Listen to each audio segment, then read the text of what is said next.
जनता सामु पुर्याउनका लागि आवाजविहीनहरुको आवाज बुलन्द गर्नका लागि पनि मिडिया क्षेत्रको ठूलो भूमिका हुन्छ। हिजोकै अध्यक्षलाई पनि होइनन् भनौँ कम्युनिस्ट पार्टीमा हिजोदेखि लगानी पनि गरेका छन्।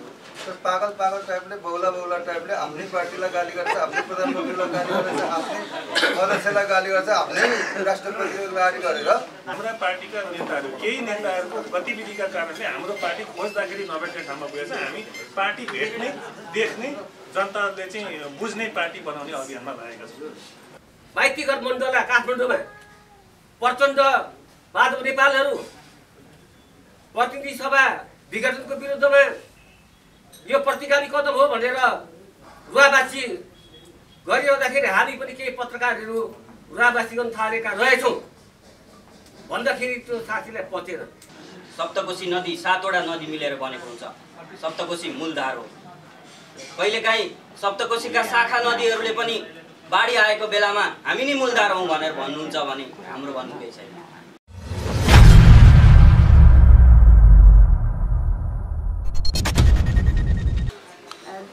राम्रो कुरालाई राम्रो ढङ्गले हामीले सकारात्मक ढङ्गले प्रचार गर्न सक्यौँ भने भएका कुरालाई जनता सामु पुर्याउनका लागि आवाजविहीनहरुको आवाज बुलन्द गर्नका लागि पनि मिडिया क्षेत्रको ठूलो भूमिका हुन्छ। हामीले अब आफ्नो ढङ्गले नगरपालिकाको तर्फबाट पनि पत्रकारिता क्षेत्रलाई विशेष महत्त्वका साथ हामी मिडिया हाउसहरूलाई त्यही महत्त्वका साथ अगाडि बढाउनको लागि केही सपोर्ट गर्ने कार्यक्रमहरू बनाएका छौँ। हुने अग्रसर हुने काम गरेर लामो योगदान पुर्याउनु हुने साथीहरूलाई पनि हामीले कार्यक्रम राखेका छौँ। लेखन वृत्ति विकासको सुरुवात धरान नगरपालिकाले नै सुरुवात गर्यो, अरू पालिकाहरूले पनि सुरु गर्दै हुनुहुन्छ। खुसी लागेको छ।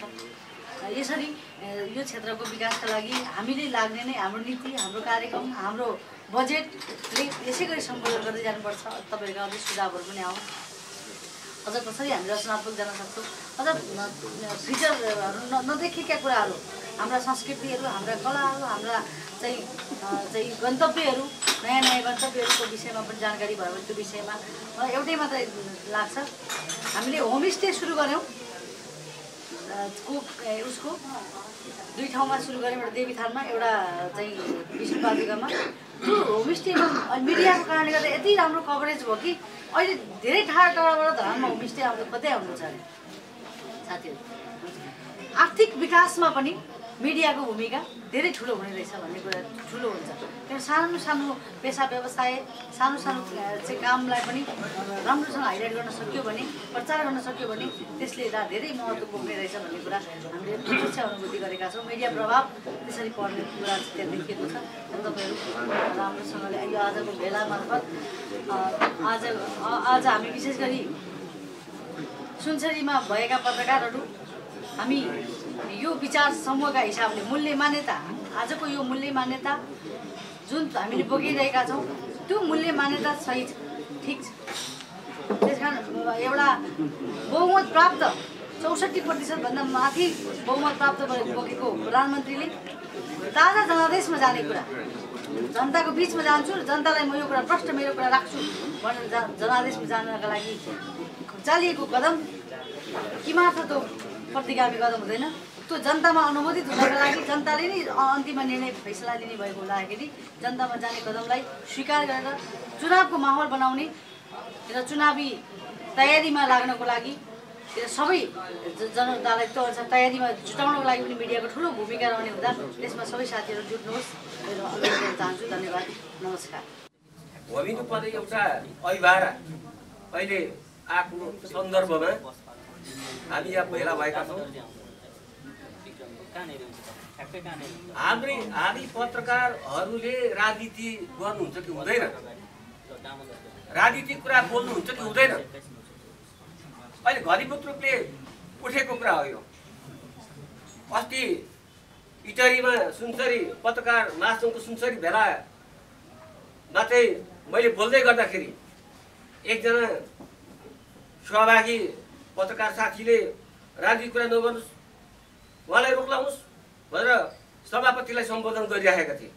उनले अनुरोध विनय गरिरहेका थिए। म भनिरहेको थिएँ त्यति बेला कि माइती गठबन्धनलाई काठमाडौँमा प्रचण्ड माधव नेपालहरू प्रतिनिधि सभा विघटनको विरुद्धमा यो प्रतिगामी कदम हो भनेर रुवाबासी गरिरहँदाखेरि हामी पनि केही पत्रकारहरू रुवाबासी गर्न थालेका रहेछौँ भन्दाखेरि त्यो साथीलाई पचेन।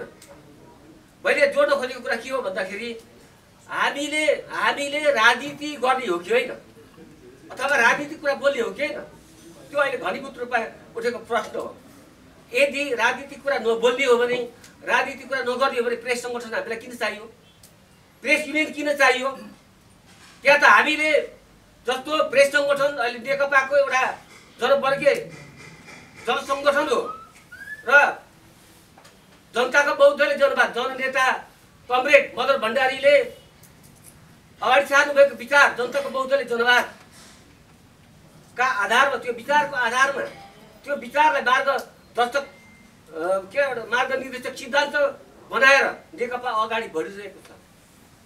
17,000 मान्छे मारेर दिल्लीमा बसेर यहाँ नेपाली जनतालाई लडाएर 17,000 मान्छे मारेर पनि लास्टमा चाहिँ आखिरमा 21औं शताब्दीको जनवादको नाममा आखिर रूप त एउटै हो। बौद्ध जनवाद र 21औं शताब्दीको जनवादमा के फरक छ?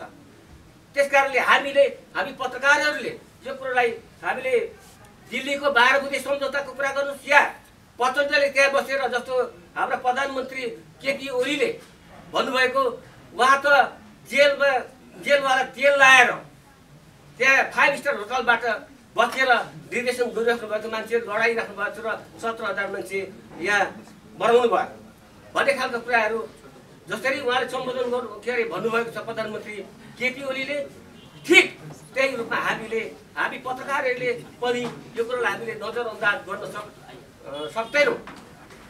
त्यसले गर्दाखेरि हामीले हाम्रो विचार के हो भन्दाखेरि प्रेस सङ्गठनले अंगीकार गरेको विषय हामीले हाम्रो विचार जनताको बहुदलीय जनवादमा आधारित रहेर त्यस्ता मार्ग निर्देशित सिद्धान्तको रूपमा चाहिँ हामीले हाम्रो सङ्गठनलाई अगाडि बढाइरहेको सन्दर्भमा अब हामी अगाडि छौँ यहाँ छौँ उपस्थित भएका छौँ मलाई लाग्छ हामीले हाम्रो विचारलाई हामीले अठोटका साथ हामी यो तरिकाले अगाडि बढ्छौँ भन्ने सन्दर्भमा हामी उपस्थित भएका छौँ। त्यसले गर्दाखेरि प्रतिनिधि सभा विघटनको सन्दर्भमा यो पुनर्स्थापना हुन्छ कि हुँदैन भन्ने कुरा सर्वोच्च अदालतमा विचार दिइरहेको कुरा हो। त्यसले गर्दाखेरि अब त्यो सर्वोच्च अदालतले पक्कै पनि पुनर्स्थापनाका विपक्षमा अथवा संसद विघटनको पक्षमा फैसला गर्छ भने त्यो चाहिँ अपेक्षा हामीले गरिरहेका छौँ। सारा नेपाली जनताले अपेक्षा गरिरहेका छौँ। त्यसले गर्दाखेरि हामीले अर्को पनि कुरा के हेरिरहेका छौँ त भन्दाखेरि सम्माननीय प्रधानमन्त्री केपी शर्मा ओलीले जे जस्ता कदमहरू जे जस्ता कार्यहरू जे जस्ता नीतिहरू अख्तियार गरेर अगाडि बढिराख्नु भएको छ, चाहे तपाईँको पारवन सन्धिको कुरा होस्, चाहे त्यो नाकाबन्दीको बेलाको तपाईँको दृढताका साथ त्यसलाई सामना गर्ने सवालका कुरा होस्, आदि इत्यादि अनेकौँ कुराहरूलाई हेर्दाखेरि वास्तवमा राष्ट्रियवादी शक्ति सम्माननीय प्रधानमन्त्री केपी ओली नै हुनुहुँदो रहेछ भन्ने हाम्रो दिमागमा परेको छ। त्यसकारणले हामी सम्माननीय केपी ओलीले नेतृत्व गर्नुभएको नेकपाको पक्षमा एउटा जनलहरले पैदा गरेर चाहिँ अगाडि बढ्नुपर्छ भन्ने मान्यतालाई आत्मसात हामी गरेर प्रेस सङ्गठनमा एकताबद्ध भएर आबद्ध भएर हामी लाग्नु परेको छ, लागिरहेका छौँ। यहाँ थुप्रै अतिथि महानुभाव हुनुहुन्छ, केन्द्रीय नेताहरू हुनुहुन्छ, उहाँहरूलाई मेरो अब धेरै बोल्ने कुरा त अब धेरै नै हुन्छ होइन, अब त्यो धेरै किन बोलिराख्ने यति कुरा म राख्न चाहन्छु। खास गरेर अब फागुन 8 गते विराटनगरमा विरत एउटा हाम्रो प्रतिष्ठाको एउटा विषय बन्दैछ विराटनगरको आमसभा। त्यसमा चाहिँ सामान्य प्रधानमन्त्री केपी शर्मा ओलीले सम्बोधन गर्नुहुनेछ र हामीले गाउँबाट घरबाट उहाँका कुरा सुन्नका लागि वास्तवमा परिवर्तनको एउटा सम्भावना कुरा के हुन्छ, समृद्धिका लागि के गर्नुपर्ने रहेछ र राष्ट्रिय स्वाधीनता, राष्ट्रिय अखण्डता, सार्वभौम सत्ताको जगेर्नाको लागि त्यसको सुरक्षाका लागि के गर्नुपर्ने रहेछ भन्ने कुरा हामीले सुन्नका लागि पनि विराटनगर जानुपर्ने आवश्यक छ। यिनै कुरा म राख्दै बिदा हुन चाहन्छु। बल लगाएर सडकमा हिँड्यो भने छोराछोरीले मेरो बाबु भन्नलाई अप्ठ्यारोमा पर्छ। ठिक नेपाल कम्युनिस्ट पार्टीमा पनि केही लिडरहरू जडिया जस्ता बौला जस्ता पागल जस्ता देखिया छन्। हिजोकै अध्यक्ष पनि हुन्, होइनन् भनौँ कम्युनिस्ट पार्टीमा हिजोदेखि लगानी पनि गरेका छन्। पागल टाइपले बौला टाइपले आफ्नै पार्टीलाई गाली गर्छ, आफ्नै प्रधानमन्त्रीलाई गाली गर्छ, आफ्नै अध्यक्षलाई गाली गर्छ, आफ्नै राष्ट्रपतिलाई गाली गरेर हिँडेका छन्। अब हामीसँग एउटै मात्र उपाय छ, शुद्ध भएर फेरि फर्केर आयो भने फेरि पनि हामी नेतै मानौँला, भाउै मानौँला, काई मानौँला, आदरणीय मानौँला। होइनन् भने शुद्ध नेता केपी ओलीलाई लिएर अगाडि हामी बढ्नुपर्छ। हामी शुद्धको पक्षमा निरन्तर अगाडि बढ्नुपर्छ। तपाईँहरू बढिरहनु भएको छ, तपाईँहरूको भूमिका हामीले हेरिराखेका छौँ। हाम्रो भूमिका भन्दा पनि तपाईँहरूको भूमिका महत्त्वपूर्ण भूमिका हिजो पनि अदा गर्नुपर्छ, आज पनि गर्नुहुनेछ। त्यसमध्ये पनि धरानको पत्रकार साथीहरू, इटेरीको पत्रकार साथीहरू, समग्र सुनसरीका साथीहरू हिजोदेखि ऐतिहासिक काम गरेर आउनुभएको, हिजो पञ्चायतसँग पनि लडेको मान्छेहरू, किशोर कार्कीजीहरू हुनुहुन्छ है। त्यसभन्दा चाहिँ के अरे निरङ्कुश राजतन्त्रको विरुद्धमा पनि लड्नुभएको, ६२-६३को आन्दोलन लड्नुपर्छ। यो आन्दोलनमा पनि तपाईँहरू सफेद आन्दोलनमा सफल बन्नुहुन्छ, यही शुभकामना साथ मेरो कुरा सक्दछु। धन्यवाद।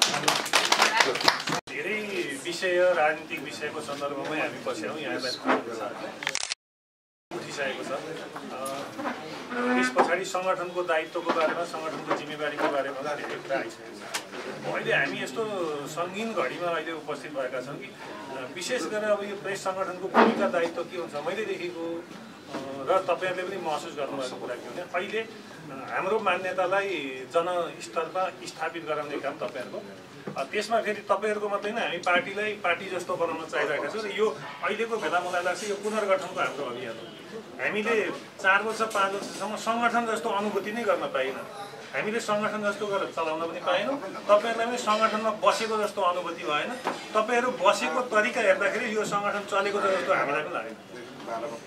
के सङ्गठन हो, कस्तो हो, के हो त्यो अवस्थामा प्रेस सङ्गठन मात्रै होइन, पार्टीका तमाम जनसङ्गठनहरू यही अवस्थामा पुगे, पार्टीका कमिटीहरू यही अवस्थामा पुगे। अहिले साँच्चै भन्दाखेरि हाम्रा पार्टीका नेताहरू, केही नेताहरूको गतिविधिका कारणले हाम्रो पार्टी खोज्दाखेरि नभेट्ने ठाउँमा पुगेछ। हामी पार्टी भेट्ने, देख्ने, जनताले चाहिँ बुझ्ने पार्टी बनाउने अभियानमा लागेका छौँ। अब यो किन यस्तो भयो तपाईँ हामीलाई थाहा छ रहेछ।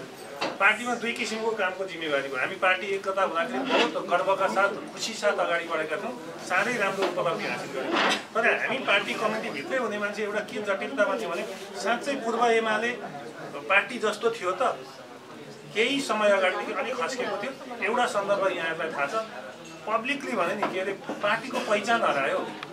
अब जनताकै भाषामा भन्दाखेरि नभाले नपोथी एमाले भनेर पनि हामीलाई आलोचना गरे। किन त्यसो भने हामी किन त्यस्तो ठाउँमा पुग्यौँ भन्दाखेरि पार्टीको मूल नेतृत्व हामीले अलिकति राजनीतिक हिसाबले हेर्नुपर्छ। तपाईँ हामीले हेर्दाखेरि पार्टीको 7औं महाधिवेशनदेखि हामी त्यो ठाउँमा पुग्यौँ। 7औं महाधिवेशन जनकपुरमा सम्पन्न भयो। जनकपुरको हाम्रो महाधिवेशनले केही निर्णय नै गर्न सकेन। 7औं महाधिवेशनमा अपेक्षा के थियो भन्दाखेरि देश भर्खर माओवादी द्वन्द्वबाट फर्केर संविधान सभाको निर्वाचन हुने कि नहुने भन्ने बहस चलिरहँदाखेरि पार्टीमा अधिवेशनमा संविधान सभामा जानुपर्छ भन्ने मुद्दा पनि गयो। त्यसदेखि पछाडि संसद पुनर्स्थापना मात्रै अहिले संविधान सभामा बोल्नु हुँदैन भन्ने कुरा भयो। त्यसदेखिर के गरियो भनेदेखि अब नेकपा एमाले जे निर्णय गर्छ त्यो निर्णयको आधारमा मुलुक अगाडि बढ्छ भन्ने थियो। पार्टीको महाधिवेशनमा पार्टीको नेतृत्वले के गर्यो भने सबै विकल्प खुल्ला। कम्युनिस्ट पार्टीको इतिहासमा सबभन्दा कमजोर महाधिवेशनबाट फैसला भएको। तपाईँलाई चाहिँ विभाजनको बेलाको 19 सालमा पनि यस्तो किसिमको सबै विकल्प खुल्लाको कुरा भएको थियो कि महाधिवेशनले त एउटा चिज निर्णय गरेको थियो नि। त्यहीँदेखि हाम्रो पार्टी, हाम्रो आन्दोलन अलिकति कमजोर हुँदै गएको अवस्था थियो। त्यो कमजोर अवस्थाका बावजुद निर्वाचनमा हामीले 70 साल 74 सालको निर्वाचनमा हामी अगाडि त बढ्यौँ। तर अगाडि बढ्दाखेरि पनि भित्री पक्ष कमजोर भइसकेपछि यो राजनीतिक दलमा के हुन्छ भने तपाईँहरूलाई पनि थाहा छ, बाह्य पक्ष जतिसुकै राम्रो भयो भने, रूप पक्ष जतिसुकै मजबुत भयो भने, सार कमजोर भयो भने खेर जान्छ कि हामी भन्छौँ नि, खाबा जतिसुकै राम्रो भयो भने भित्रको चुरोमा धमिरा लाग्यो भनेदेखि त्यो लड्छ। हाम्रो अवस्था राजनीतिक वैचारिक हिसाबले चुरोमा धमिरा लागेको अवस्थाबाट हामी गुज्रिरहेका छौँ। पार्टी सङ्गठन मजबुत बन्न सकेका छैन। बाह्य हिसाबले मात्रै हामी अगाडि बढिरहेका छौँ। पार्टीभित्रका अन्तर्विरोधहरू, पार्टीलाई व्यवस्थित हिसाबले सञ्चालन गर्ने कुरामा पार्टीभित्रका अन्तर्विरोधहरू शत्रुतापूर्ण अवस्थामा पुगेका थिए। तपाईँहरू प्रेस सङ्गठनभित्रै पनि उम्मेदवारीको कुरा, अघि पत्रकार महासङ्घको उम्मेदवारीको चर्चा परिचर्चा चलाउनु भने तपाईँहरूलाई पनि कुनै किसिमको नीति निर्देशन त्यस्तो भएन। जसलाई जहाँ मन लाग्छ बसेर आफ्नो उम्मेदवारी आफै घोषणा गर्नु, त्यसको मार खाएको हो नि त सुनसरी जिल्लामा हामीले। सङ्गठन जस्तो नभएर हो नि त। आखिर हामी कम भएर हारेको होइन त। जसलाई मन लागेछ घोषणा गरिदिइहाल्यो, घोषणा गरेपछि अब उसलाई तिमी होइन भनौँ भनेदेखि मेरो विरुद्धमा लागिस् भनेर भनिहाल्छ। प्रेस सङ्गठनमा मात्रै होइन, सबै ठाउँमा पार्टी यो तरिकाबाट गुज्रिँदै गएको अवस्था थियो। पद्धति बिग्रिहाल्यो। अहिले चाहिँ के अरे उहाँले बहुत पद्धति सिकाएर केपी ओलीलाई चाहिँ के अरे पद्धति सिकाउनुहुन्छ। पार्टी पद्धतिबाट चल्ने कि नचल्ने भन्दैछ। पद्धति कहाँदेखि खुस्कियो त हामी त्यो हेरिरहेका छौँ। पहिलेदेखि नै पार्टीमा पद्धतिको अवस्था थिएन। त्यसो हुँदाखेरि अहिले पछिल्लो समयमा बडो पद्धति भन्नु पद्धतिमा तपाईँहरूलाई थाहा छ एउटा दुईवटा घटना कस्तो भने कस्तो किसिमको पद्धति अधिवेशन हुँदाखेरि एकता हुँदाखेरि त हामीले पद्धति भनेको सहमतिको पद्धति। यदि बहुमत अल्पमत हुन्थ्यो भने 60-40 भएर किटानी गरिने होइन। 40 त त्यसै अल्पमत त छँदैछ नि होइन। एकतामा 60-40 भन्ने बित्तिकै सहमति भन्यो त, नभए बहुमतले निर्णय गर्ने भने पूर्व माओवादीसँग एकतै हुने थिएन हामी। अल्पमत र बहुमत हुन्छ कहीँ। किनकि यो सहमतिबाट जाने भन्ने कुरालाई उहाँहरूले कतिखेर खोल्छिनु भने एकदम सङ्गीन गढीमा छ। अरू बेला पनि गर्नु नै भएको थियो। सबभन्दा सङ्गीन गढी के हो भने राष्ट्रिय सहमतिका साथ पार्टीको प्रधानमन्त्री, पार्टीले नेतृत्व पठाएको प्रधानमन्त्रीले संसदभित्र राष्ट्रिय सहमति कायम गरेको पर्सिपल्ट 9 जनामा 5 जना हामी भयो, तिमी 4 भयो, राजीनामा गर भनेपछि समस्या त त्यहाँबाट उजागर भएको नि त। अब तपाईँ हामीले हेर्ने कुरा के हो भने अहिले अब सञ्चार क्षेत्रबाट विशेष हामीले गरेको अपेक्षा अहिले के हुन्थ्यो, यी भएका कुरालाई अलिकति वस्तुपरक हिसाबले पब्लिकमा अझै पनि पुगिराखेको छैन। उहाँहरूले भनिरहेको काम गर्न किन दिएको थिएन? नीति कार्यक्रम हामीले पास गरेको थियौँ। झलक्क हेर्दा हो नि त, नीति कार्यक्रम कहिल्यै फेल पो भएन नि त होइन। त्यसदेखि पछाडि हामीले बजेटमा केही गऱ्यौँ, बजेटमा पनि अब्जेक्सन गऱ्यौँ, बजेट पास गरेकै थियो, त्योबाट कार्यान्वयन गर्दा काम गर्न कहाँ रोकेको छ? बाह्य देख्दाखेरि यो छ। भित्री कुरा तपाईँलाई दुईवटा एउटा घटना के हो भने कमरेड केपी ओलीले संयुक्त राष्ट्रसङ्घको महासभामा गएर सम्बोधन गर्नुभयो। सम्बोधन गर्दाखेरि तपाईँहरूले पनि तपाईँ हामी सबैलाई थाहा छ, संयुक्त राष्ट्रसङ्घको महासभामा फिडेल क्यास्ट्रोले गरेको सम्बोधन जुन उचाइका साथ हाइलाइट भएको थियो, केपी ओलीको सम्बोधन त्यही उचाइका साथ हाइलाइट भयो नि त। विश्वव्यापी रूपमा नेपालको सन्दर्भमा, राष्ट्रियताको सन्दर्भमा, मुलुकको समृद्धिको सन्दर्भमा र अल्पविकसित मुलुकहरूका अधिकारको बारेमा उहाँले जुन हिसाबले स्पिच दिनुभयो। अब यहाँ चाहिँ के अरे पार्टीभित्रैबाट क्रिटिसिजम के सुरु भयो भने अङ्ग्रेजीमा चाहिँ बोले, अङ्ग्रेजीमा बोल्दा हुन्छ भित्तामा हेरेर बोले, केही नपाउँदाखेरि है बोल्दा कुन मोडलबाट बोल्यो भन्ने कुरा होइन। लेखेको चिज पर चाहिँ मिलाइदिएको थियो, अनि केपी ओलीले कहाँ अङ्ग्रेजी बोल्न जान्छ, पर भित्तामा पढ्यो भन्ने पनि आलोचना गर्यो। एउटा चाहिँ गलत आलोचनाको हिसाबले थियो। अर्को चाहिँ गम्भीर कुरा के हो भने जतिखेर देशको प्रधानमन्त्री, पार्टीको नेताले त्यो किसिमको उचाइ प्राप्त गरेको छ, पार्टीभित्रैको अर्को नेताले उहाँ सम्बोधन गर्दा गर्दै रोस्टरमा उभिएर उहाँले भन्नुभयो, कमरेड माधव नेपालले, नामै लिनुपर्छ हामीले, माधव नेपालले के भन्नुभयो, माझी दाई कोही छ भने आऊ, यो देश त डुबिसक्यो, यसलाई पार लगाउने कोही माझी आऊ भनेपछि दिएको सङ्केत के हो? काम गर्न दिएको कि नदिएको? मुलुकको प्रधानमन्त्री, पार्टीको नेता, नेकपाको कम्युनिस्ट पार्टीको नेतृत्वको मुलुक के अरे विश्वको एकमात्र सरकार, बहुदलीय प्रतिस्पर्धाबाट जितेको 2 तिहाई नजिकको सरकारले त्यो उचाइ प्राप्त गरिरहँदाखेरि अर्को नेताले त्यो भन्नु भनेको त केपी ओली चाहिँ केही होइन है, केपी ओलीलाई कुनै भ्यालु नदेऊ तिमीहरूले, आखिरी दिएको सन्देश त त्यही हो। किनखेरि काम गर्न दिएको थियो थिएन भनेको यस्ता चिजबाट चाहिँ तपाईँ हामीले अलिकति गर्नुपर्छ। अब दोस्रो घटनामा, 2टा घटनामा छु। त्यस पछाडि कमरेड पुष्पकमल दाहाल प्रचण्ड नरेन्द्र मोदीलाई को शपथ ग्रहणको लागि बोलाइयो। साउथ एसियाका सबै प्राइम मिनिस्टरलाई उहाँ जानुभयो, प्रधानमन्त्री त्यहाँ जानुभएको छ। त्यही दिन चाहिँ अरू दिन कुनै दिन थिएन ऋषि धमालाको रिपोर्टर्स क्लबमा गएर बोल्ने दिन। प्रधानमन्त्री त्यहाँ गइसकेपछि ल दुई पक्षीय हितका बारेमा कुनै कुरा नगरे केपी ओली चाहिँ केही होइन है, अब हामी हटाउँदैछौँ भन्ने सन्देश दिने गरी हाम्रो चाहिँ आलो पालो प्रधानमन्त्रीको सहमति भएको छ र उहाँ दिल्लीमा प्रधानमन्त्रीले बोल्दै गर्दाखेरि यहाँ बोल्नु भनेको काम गर्न दिएको किन? यसरी बाहिरबाट हेर्दाखेरि अहिले भन्नुहुन्छ साथीले के दिएको थिएन गर्नु नि, अझ उटपट्याङ कुरा गर्नु छ, रेल ल्याउनु नि हामीले रोकेको थियो, पानी जहाज चलाउनु नि हामीले रोकेको थियो, ग्यासको पाइपमा खोलिदिनु नि हामीले रोकेको थियो। अत्यन्तै गलत हिसाबले, अराजनीतिक हिसाबले उहाँहरू आउनुभएको छ। अब रेल पानी जहाज लगायतका दूरदृष्टिका कुराहरू त केही समयपछि मात्रै पुरा हुन्छ नि त। अब यसरी यी 1-2वटा घटनाबाट तपाईँ हामीले काम गर्न बिल्कुल धेरै।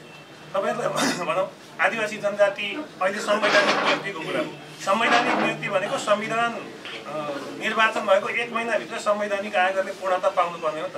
पूर्णता दिनका लागि उहाँले भनेकै मान्छे भयो, उहाँहरूले भनेकै मान्छे भयो भनेदेखि पार्टी पद्धति भयो। उहाँले रुचाएदेखि बाहेकको मान्छे हुँदाखेरि पार्टी पद्धति भएन। भीम आचार्य नहुँदा पार्टी पद्धति बिग्रियो, शेरदन हुँदाखेरि पार्टी पद्धति चाहिँ के अरे बिग्रियो, भीम आचार्य हुनै पर्ने। अष्टलक्ष्मी साक्य हुनुभएको थियो भने पार्टी पद्धति हुन्थ्यो, डोरमणि पौडेल आउनु पार्टी पद्धति बिग्रियो। हामीले त हिजैदेखि मान्छे जो भए पनि एउटा पार्टीभित्रको निकटता विचार समूहको हिसाबले आबद्धता स्वाभाविक रूपमा हुन्छ। त्यसको बावजुद पार्टीले निर्णय गरिसके त हामी त मानेर गयौँ नि। यहीँ डाइसमा बसेका हामी तपाईँले देख्नु त 10 वर्षसम्म पार्टीको सामान्य सङ्गठित सदस्य हो कि होइन जस्तो हुँदाखेरि पनि हामीले त पार्टी पद्धति भएन, बिग्रियो भनेर त भने। 8औं महाधिवेशन पछाडि उहाँहरूले यही हिसाबले लानुभयो। के अरे 8औँदेखि 9औँको अवधिमा पुग्दाखेरि केपी ओली लगायत 58 जना सदस्यलाई 2.5 वर्षसम्म परिभाषित जिम्मेवारी नदिएको त हामीलाई थाहा छ नि त। लडाइँ गरेर जिम्मेवारी लिनुपर्ने। अनि उहाँ चाहिँ आफूले भनेको मान्छे कोही एउटा कमिटीमा भयो भने समानन्द कमिटी तुरुन्तै घोषणा गरिदिइहाल्यो, कामै गर्न नदिने, चल्दैन। यो किसिमको जटिलताबाट हाम्रो पार्टी गुज्रिरहेको थियो। यसको बावजुद के भने हामीले पार्टी एकीकरण गऱ्यौँ। पार्टी एकीकरण गर्दा अलिकति जनताको बिचमा आएको कुरा र अर्का खाले साथीहरूले भन्नुभएको कुरा है, अर्का खाले साथीहरू विशेष गरेर पूर्व एमालेमै आबद्ध हुनुभएका केही साथीहरूको यो टिका टिप्पणी म सुन्छु। हामी के जान्नु त केपी ओलीले किन प्रचण्डसँग एकता गर्नुभएको थियो, किन मिले त्यतिखेर, अहिले किन मिलेनन्, त्यो उहाँहरू नै जान्थ्यो। हामीसँग यो कुनै साइनो सम्बन्ध छैन हुन्छ। हामी यो गैर राजनीतिक कुरा पनि गर्दैनौँ।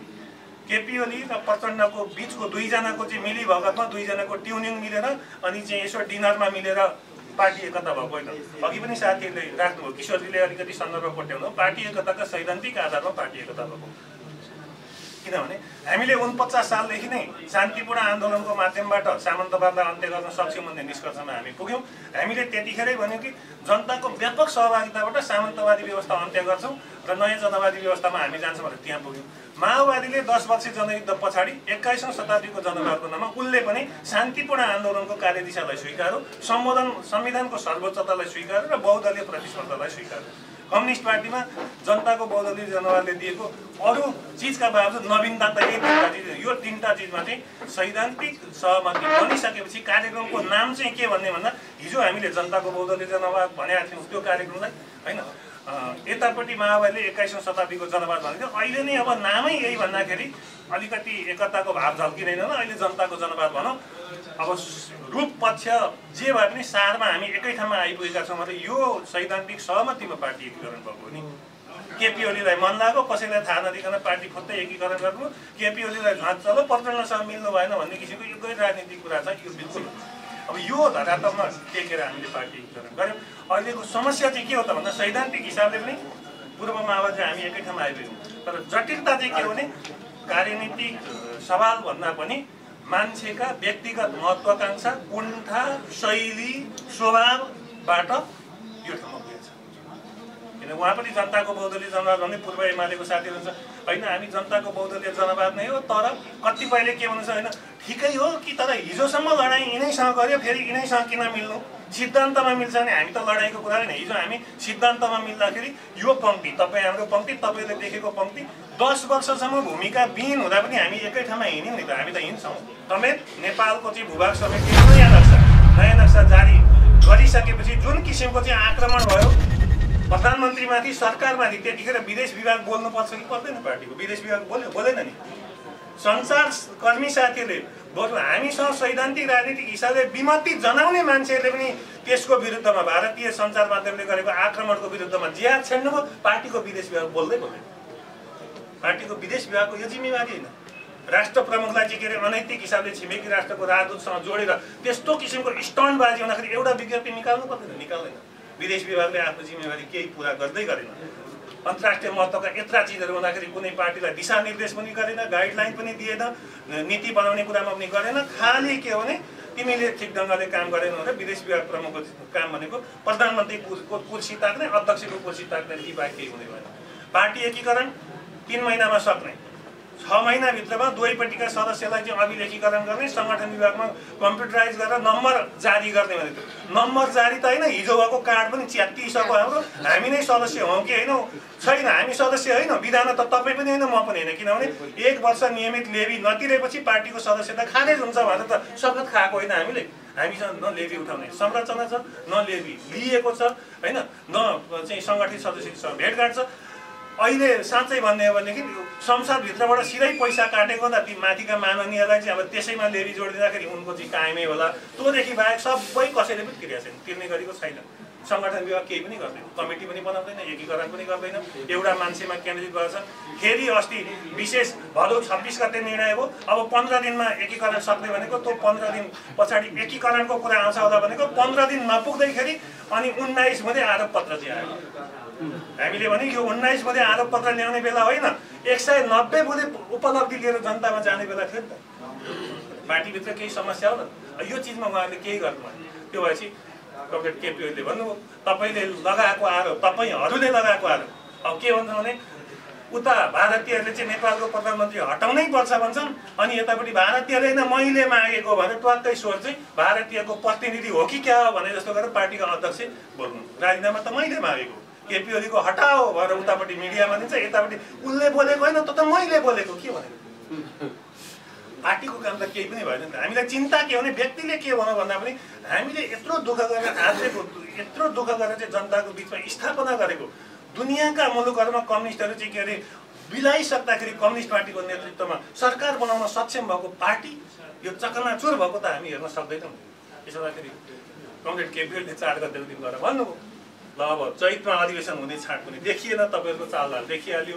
अब अध्यक्ष नछोडिकन तपाईँहरूलाई हुँदै भएन, अध्यक्ष नभइकन तपाईँहरूको यो रोइलो पनि नसकिने भयो। त्यसो हुँदाखेरि अध्यक्ष तपाईँहरू हुने, म उम्मेदवार दिन्न, अब विशेष अधिवेशन गरौँ, मागैमा गरौँ। भोलिको स्थायी कमिटीको बैठकमा अरू एजेन्डा स्थगन, तपाईँको आरोप पत्रमा पनि छलफल नगरौँ। त्यो पार्टीको पुँजी भयो, एक कालखण्डमा तपाईँले लाउनुभयो त्यो सम्पत्ति नै भयो, मैले दिएको उत्तर पनि पुँजी भयो, त्यसलाई स्थगन गरौँ। भोलि दुईजनाले माघको कति गते हुन्छ 2 दिनको विशेष अधिवेशनको कार्यसूची लिएर जाउँ, स्थायी कमिटीबाट एकल निर्णय गरेर महाधिवेशनको तयारीमा लाग्छ। यो विशेष निर्णय गर्न सकिन्छ। केन्द्रीय कमिटी आयोजक कमिटी, प्रदेश कमिटी आयोजक कमिटी प्रतिनिधि हुने जिल्ला कमिटीबाट मागौँ, 2 दिनको अधिवेशनबाट नेतृत्व निर्माणको लागि मात्रै गरौँ। अध्यक्षमा म उम्मेदवारी दिन्न, यसले पार्टीलाई निकास दिन्छ भनेर उहाँले प्रस्ताव राख्नु। उहाँको अब यो रुचि थिएन, विषय अर्कै थियो। राति थाहा भयो प्रधानमन्त्रीलाई, यसमा उहाँहरू तयारी हुनुहुन्न। उहाँहरूले चाहिँ 80 जनाको हस्ताक्षर ठिक गरिसक्नु भएको छ अविश्वासको प्रस्तावको लागि भनेपछि अविश्वासको प्रस्ताव पनि दर्ता गर्ने, राष्ट्रपतिमाथि महाभियोगमा आउने भन्ने पनि भइसकेपछि त्यो सूचनाको आधारमा भोलिपल्ट नयाँ जनादेशमा जाने भनेर यो निर्णय भएको, यो ठाउँमा भएर गएको। त्यसैले यो चिजको बारेमा तपाईँ हामी सबै जानकारी छौँ। अलिकति जनताको बिचमा अलिकति चर्चा चल्दाखेरि यसलाई अलिकति हाइलाइट गरेर लानुपर्छ एउटा विषय।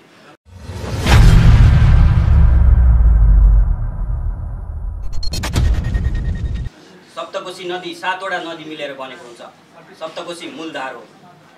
कहिलेकाहीँ सप्तकोशीका शाखा नदीहरूले पनि बाढी आएको बेलामा हामी नै मूलधार हौँ भनेर भन्नुहुन्छ भने हाम्रो भन्नु केही छैन। तर मूलधार भनेको सप्तकोशी नदी नै हो। प्रेस सङ्गठन नेपालको मूलधार भनेको हामी नै हो। यसमा फलमल राखिरहनु पर्ने कुनै जरुरी छैन। सुनसरी जिल्लाकै कुरा गर्नुहोस्, अघि विक्रमजीले प्रदेशभरिको कुरा गरिसक्नु भयो। प्रदेशभरका पनि श्रमजीवी व्यावसायिक र प्रगतिशील साथीहरू हामीसँगै हुनुहुन्छ। प्रेस सङ्गठन नेपाल हामी जहाँ छौँ हामी नै मूलधारमा छौँ। त्यसमा कुनै पनि अलमल नराख्नको लागि साथीहरूलाई हार्दिकतापूर्वक आग्रह गर्न चाहन्छु। प्रेस सङ्गठन नेपालको माघ 8 गते काठमाडौँमा सम्पन्न हाम्रो राष्ट्रिय भेलाले हामीलाई केही मार्गनिर्देशन गरेको छ र त्यही मार्गनिर्देशन अनुसार हामी अगाडि बढिरहेका छौँ। र फागुन 7 गते विराटनगरमा हामी प्रदेश भेला गर्दैछौँ र त्यो प्रदेश भेलामा सुनसरी जिल्लाको तर्फबाट सशक्त उपस्थिति रहनेछ भन्ने कामना गर्न चाहन्छु र यही कार्यक्रम मार्फत पनि सम्पूर्ण साथीहरूलाई चाहिँ प्रदेश भेलामा उपस्थितिको लागि हार्दिकतापूर्वक आग्रह गर्न चाहन्छु। लगत्तै भोलिपल्ट 8 गते नेपाल कम्युनिस्ट पार्टी प्रदेशले आयोजना गरेको विशाल जनसभा छ। त्यो जनसभामा पनि उपस्थिति भइदिनको लागि र त्यो सभाको प्रचारको लागि पनि साथीहरूलाई हार्दिकतापूर्वक आग्रह गर्न चाहन्छु। सङ्गठनको अवस्थाको विषयमा केही कुराहरू अघि पनि आयो र मैले पनि केही भनिहालेँ। यसबारेमा धेरै कुरा अब गरिरहन जरुरी छ जस्तो लाग्दैन। र प्रदेश काठमाडौँमा सम्पन्न राष्ट्रिय भेलाले निर्देशित गरे अनुसार प्रेस सङ्गठन प्रदेशले एउटा निर्णय गरेको छ र त्यो निर्णय प्रेस विज्ञप्ति मार्फत जारी भइसकेको छ। त्यो यहाँहरूले जानकारी पाइसक्नु भएको छ। त्यसले के निर्देशित गरेको छ भने प्रेस सङ्गठनको जिल्लाहरूमा हाम्रा साथीहरूले नेतृत्व गरेको ठाउँहरूमा हाम्रा साथीहरूलाई संयोजक राख्ने, संयोजक अर्कोतिर जानुभयो भने सहसंयोजकलाई संयोजक बनाउने र जिल्लामा 2 जना सहसंयोजक चाहिँ साथीहरूसँग सल्लाह गरेर जिल्लाले नै चाहिँ घोषणा गर्ने भन्ने किसिमको म्यान्डेट थियो। त्यही अनुसार प्रेस सङ्गठनले प्रदेशका सबै जिल्लाहरूमा सङ्गठनको संयोजक यस अगाडि नै तोकिसकेको यहाँहरूलाई जानकारी गराउन चाहन्छु र सुनसरी जिल्लामा चाहिँ सहसंयोजक रहनुभएका शेखर ढकालजीलाई संयोजकको रूपमा तोकिएको यहाँहरूलाई जानकारी गराउन चाहन्छु। र त्यस पछाडि सुनसरी जिल्लाको पहिलाको प्रेस सङ्गठनमा नेतृत्वदायी भूमिकामा रहनुभएका सिनियर साथीहरूलाई सहसंयोजक बनाउने विषयमा साथीहरूले छलफल गरेर मलाई एउटा नाम दिनुभएको छ र त्यो नाम पार्टीसँग पनि छलफल गरेर उहाँहरूले मलाई दिनुभएको मैले जानकारी प्राप्त गरेको छु र सहसंयोजकमा सुभद्रा प्याकुरेल र दिनेश गजमेरको नाम दिनुभएको छ। त्यो पनि पारित गरिदिनु भएकोमा यहाँहरूलाई धेरै धेरै धन्यवाद दिन चाहन्छु र शेखरजी, सुभद्राजी र दिनेशजी लगायत यहाँ उपस्थित सम्पूर्ण साथीहरूलाई हार्दिक बधाई ज्ञापन पनि गर्न चाहन्छु। यो भने अब उहाँहरू 3 जना यहाँहरूसँग सल्लाह गरेर र पार्टीमा सल्लाह गरेर उहाँहरूले सुनसरी जिल्लाको यो विराटनगरमा हुने कार्यक्रमभन्दा अघि नै सुनसरी जिल्लाका सदस्यहरू कसलाई राखेर कमिटीलाई पूर्णता दिने काम गर्नुहुनेछ।